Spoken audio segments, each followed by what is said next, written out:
Maligayang pagbabalik kapatid.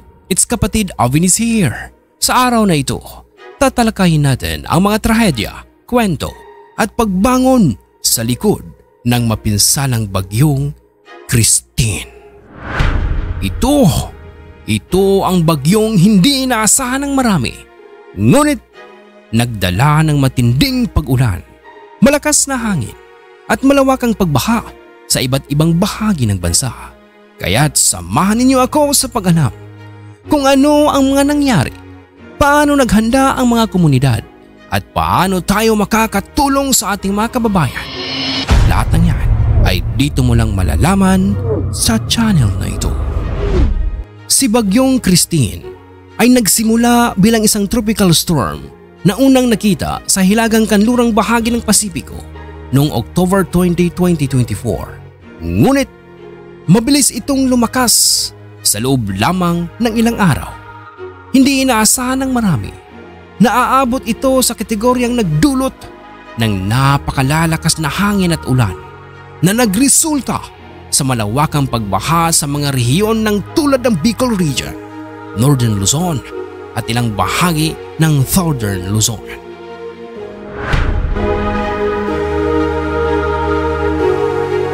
Bago tumama ang Bagyong Christine, maraming mga pamalaang lokal at mga komunidad ang agad na naghanda. Sa tulong ng mga ahensya ng gobyerno at iba't ibang organisasyon, nakapagbigay sila ng babala at mga paghahanda sa mga komunidad na posibleng maaapektuhan.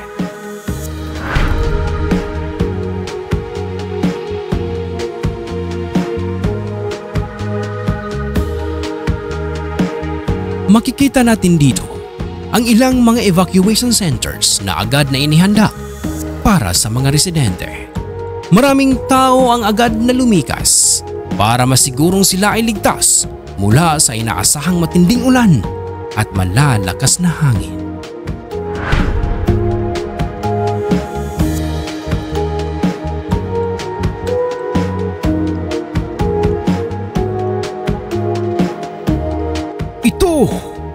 Ito ang mga eksena na naganap matapos ang pagdaan ng Bagyong Christine. Makikita natin ang mga bahay na nasira, mga kalsadang binaha at mga pamilyang nawala ng tirahan. Ang ganitong mga eksena ay palaging nagpapaalala sa atin ng lakas ng kalikasan at kahalagahan ng pagiging handa.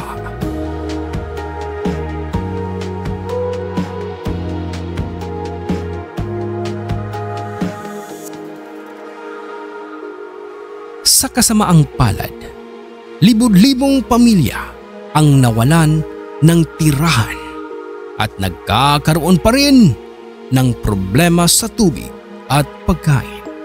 Iba-iba rin ang naging epekto nito sa mga lugar. Ngunit iisa ang pinakamatinding pinsalang idinulot nito, ang pangmatagalang epekto sa kabuhayan ng maraming pamilyang Pilipino. Nakakalungkot, hindi nga ba?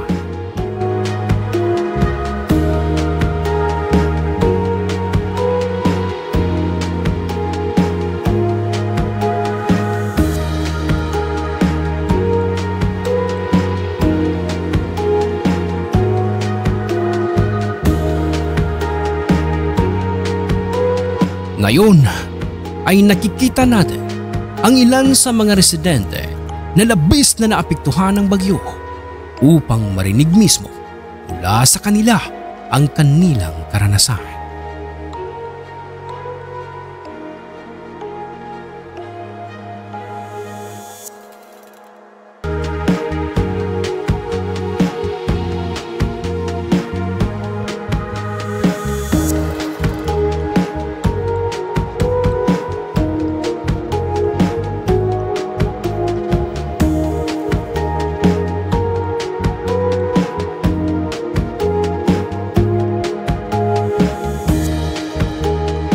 Sa kabila ng trahedyang ito, muling nakita ang kabayanihan at malasakit ng ating mga kababayan.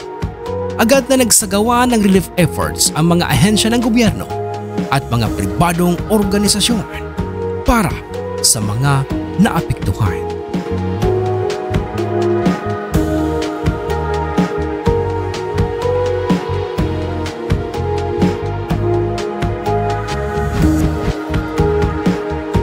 Makikita natin dito ang mga volunteer at mga donasyon na mula sa iba't ibang bahagi ng bansa. Nakakataba ng puso na makita ang ganitong pagkakaisa, lalo na sa panahon ng sakuna. Talaga ngang ang bawat Pilipino ay may malasakit para sa kanilang kapwa.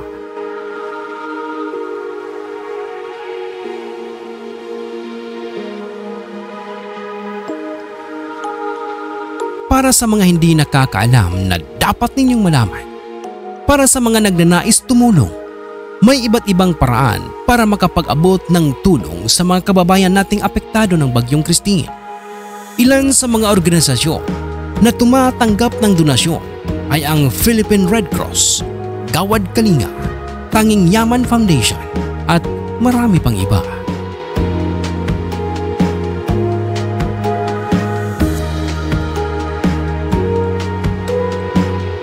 Hindi man natin sila personal na makausap o madalaw, ang simpleng donasyon at pag-alalay ay malaking bagay na para sa kanilang pagbangon.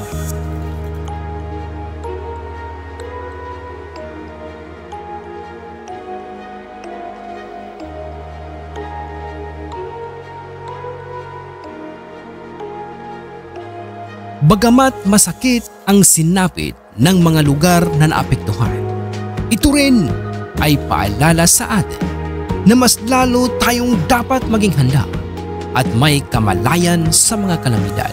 Sana ay patuloy tayong magkaisa, hindi lamang sa panahon ng sakuna, kundi sa araw-araw nating mga gawain. Mga minamahal kong kapatid, maraming salamat sa pagsama sa amin sa episode na ito. Huwag kalimutang mag-subscribe at i-click ang notification bell para sa iba pang mga updates tungkol sa mga pangyayari sa ating bansa at kung paano tayo makakatulong sa ating komunidad. Hanggang sa muli, ito ang inyong kapatid Avinitz. Ingat po tayong lahat palagi.